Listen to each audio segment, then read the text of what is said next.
ग्रामीण news channel मध्ये आपले सहर्ष स्वागत करत आहे। माझ्या समाज बांधवांना मानाचा मुद्रा। पहाटे उगवणारा सूर्य यशाचे वर्तमान आणतो।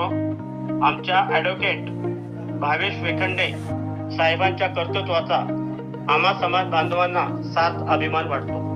गोरगरिबांना न्याय देणारे, खडतर प्रसंगांना टक्कर देऊन आपल्या कर्तृत्वाच्या जोरावर वेगळे भावविश्व निर्माण करणारे व आपल्या मुलांना सुसंस्कृत करणारे, त्यांच्या यशामागे त्यांच्या पत्नीची व आईवडील यांची मोलाची साथ मिळाल्यामुळे, तसेच ग्रामीण विचार न्यूज चॅनलचे मुख्य संपादक रमेश बेरे यांचे ते मेव्हणे असून त्यांना सुद्धा वेळोवेळी मार्गदर्शन करणारे आमचे ॲडव्होकेट भावेश वेखंडे यांना वाढदिवसाच्या कोटी कोटी शुभेच्छा। त्यांना उदंड आयुष्य लाभो हीच प्रभूचरणी प्रार्थना। जय हिंद।